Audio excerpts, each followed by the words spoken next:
In the next 5 minutes, I'll tell you everything you need to know about Gemma 3, a new generation of open source models from Google, use cases, benchmarks, and how to access. Everything will be covered. Stay tuned. A few days ago, Gemma 3, the latest generation of open models from Google, was introduced. Gemma 3 comes in a range of sizes 1, 4, 12, and 27 billion. It can be run locally with the use of Ollama, LM Studio, or Hugging Face. What's really cool about it is that it only takes a single GPU to run it. Coming in 4 different sizes, they also support 140 plus languages, except the 1 billion parameter model. Gemma 3 is also a multimodal input model, meaning that it can take as an input text and images.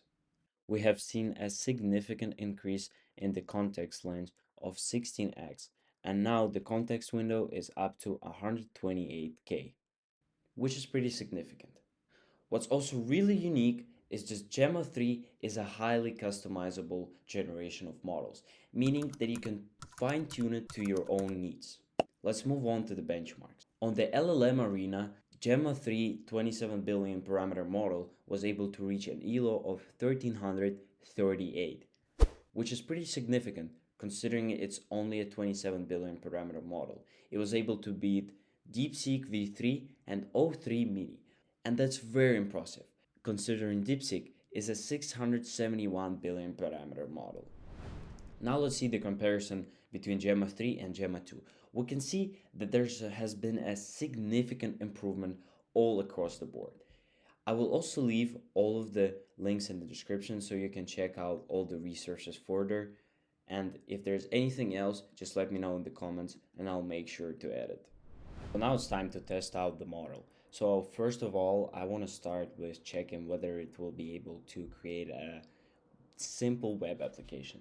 So what I wanted to do is create a web app using HTML, CSS, and JavaScript that would allow users to add monthly goals with up to 3 sub goals and daily to-dos. Also, I wanted to be able to visualize the process of crossing out the to-do list and just in general visualize the whole process of, for example, completion of your goals.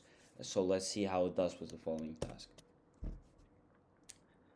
Okay, so it goes straight to HTML. That's pretty interesting. Honestly, there was no thinking process before it did that. Then it proceeds to going straight into the CSS. Really, really weird, honestly, to me, because usually the model starts by maybe saying what it will about to do or something like that. But this time it just went straight into it. Now it's going on with the script GS, so let's wait until it fully outputs everything. Okay, so it's finally finished. Here it just gives us an overview of the improvements and everything that it's done. So let's start by downloading the code itself in order to be able to test it out. It's still going, still explaining some of the features and everything. Now let's launch the index.html and check out the website itself. Okay, so we can right away clearly see that the UI is pretty simple, black and white, very, very simplistic. So let's start with checking out the monthly goals. So we can see that there's a button to add a goal. Okay, enter goal name, hit 1K on YouTube. Okay, we can see that the goal was added successfully. However, also part of my prompt was that each monthly goal should be able to contain at least 3 sub goals, and it seems to fail in that part. Now let's see whether the daily to-do list works properly. So for example, add a to-do, we can see a button here. Let's say brush my teeth, something I definitely should do, and go for a walk, right? Okay, so one of the things I wanted to see is that being able to cross it out, and it's able to do so. We can also see that the completion bar is working, which is pretty nice. Okay, both can be crossed out. Let's add a third one just for testing purposes. Okay, yeah, it works properly. We can see that the UI is very simplistic Everything is really simple, but something very important we need to remember is that the Gemma 3 is a 27 billion parameter model, which means the following output is still pretty impressive considering its size.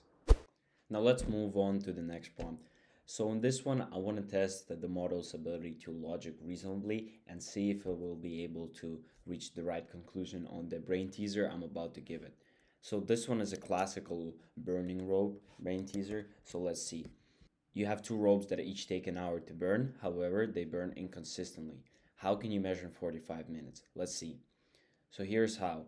Light rope at both ends and rope 2 at one end simultaneously. Rope 1 will burn completely in 30 minutes. That's right.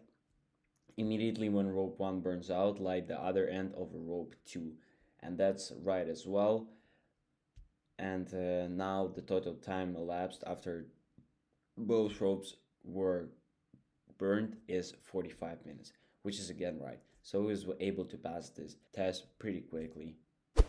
Now it's time to check out the model's ability to process images. So let's start by the following prompt. Create a short story based on the sequence of images. Let's wait. Okay, launch it. So this prompt checks out the model's ability to first of all recognize what is shown on the pictures and then connect everything logically. Now let's see the output itself. So it dealt with the task pretty well. It starts with the croissant, then it moves on to the treasure and the hidden cave, as well as connecting it to the wolf, moving on to the woman, and after that, a pizza party. I would say that it was able to deal with the following task pretty well, and its ability to recognize images is very decent, especially if we consider that it's only a 12 billion parameter model. It was Christian here. Thank you for watching. Leave a like, comment, and follow this channel to stay up to date with the AI world. See you in the next one.